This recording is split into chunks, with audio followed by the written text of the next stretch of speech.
Assalamualaikum warahmatullahi wabarakatuh. Halo semuanya, kembali lagi dengan saya Aprinia Salina dari kelas 2023B. Pada video kali ini, saya akan menjelaskan mengenai teori mimetik. Teori mimetik berasal dari bahasa Yunani, yakni mimestis yang berarti meniru, tiruan, atau perwujudan.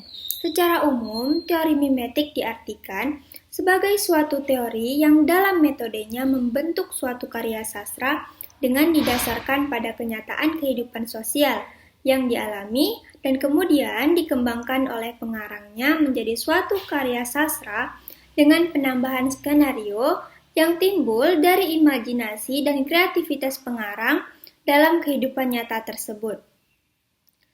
Menurut para ahli sastra, terutama menurut Plato, teori mimetik menurut para ahli. Menurut Plato, sastra atau seni hanya merupakan peniruan atau cerminan dari kenyataan. Sedangkan menurut Aristoteles berpendapat bahwa mimesis bukan hanya sekedar tiruan, bukan sekedar potret dan realitas, melainkan telah melalui kesadaran personal batin pengarangnya. Nah, bagaimana penerapan teori mimetik dalam suatu karya? Yuk kita bahas. Analisis teori mimetik dalam novel Hafalan Sholat Delisa. Sinopsis. Novel ini mengisahkan seorang anak gadis kecil berusia 6 tahun yang merupakan anak bungsu dalam keluarganya, dan ia bernama Delisa. Delisa memiliki 3 kakak perempuan bernama Cut Fatimah, Cut Zahra, dan Cut Aisyah. Keluarga yang sangat harmonis itu adalah keluarga Ummi Salamah dan Abi Usman. Sudah menjadi tradisi bahwa di kampung mereka semua anak harus menghafal bacaan sholat. Seperti halnya yang dilakukan Delisa, ia juga sedang khusyuk melafalkan bacaan sholatnya yang hampir sempurna. Namun, ada sesuatu hal yang membuat semuanya berubah. Tsunami yang datang tiba-tiba meluluh lantakkan tempat tersebut. Dalam novel Hafalan Sholat Delisa dapat ditemukan beberapa keadaan dan masalah-masalah sosial di Aceh. Novel ini menceritakan keikhlasan tokoh Delisa dalam menerima takdir yang sudah digariskan oleh Allah.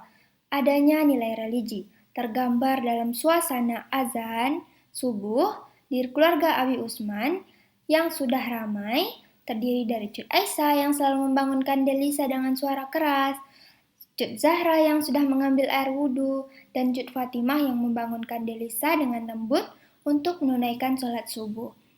Seperti biasa, setelah sholat subuh, kakak-kakak Delisa mengaji, dan tidak lupa Delisa pun menyetorkan hafalan kepada umminya.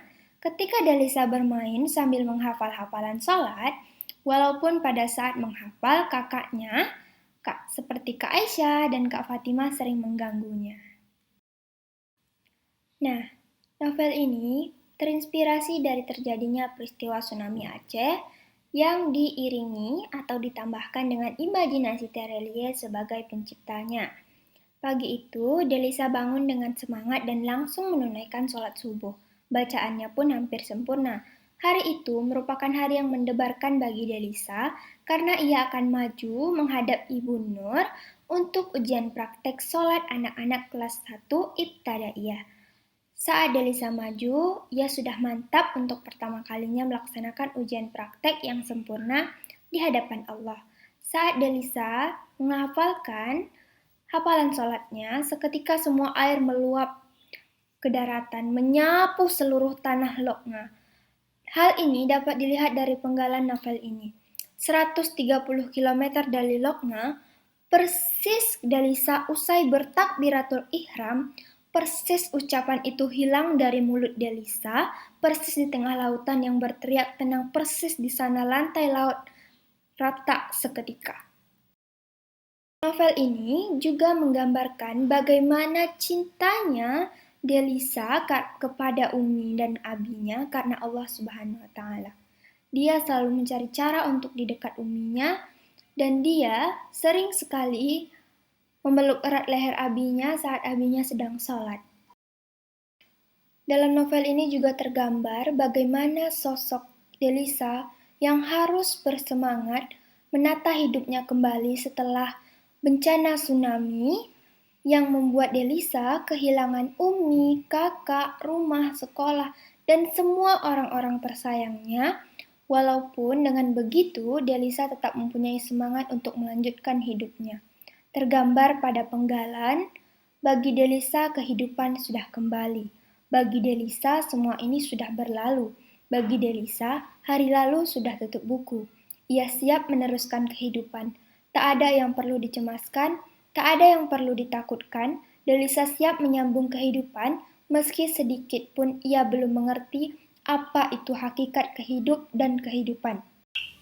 Nah, itu dia pembahasan saya mengenai teori mimetik dan bagaimana penerapan dalam analisisnya. Lebih dan kurang saya mohon maaf. Wabillahi taufiq wal hidayah. Wassalamualaikum warahmatullahi wabarakatuh. Sampai jumpa.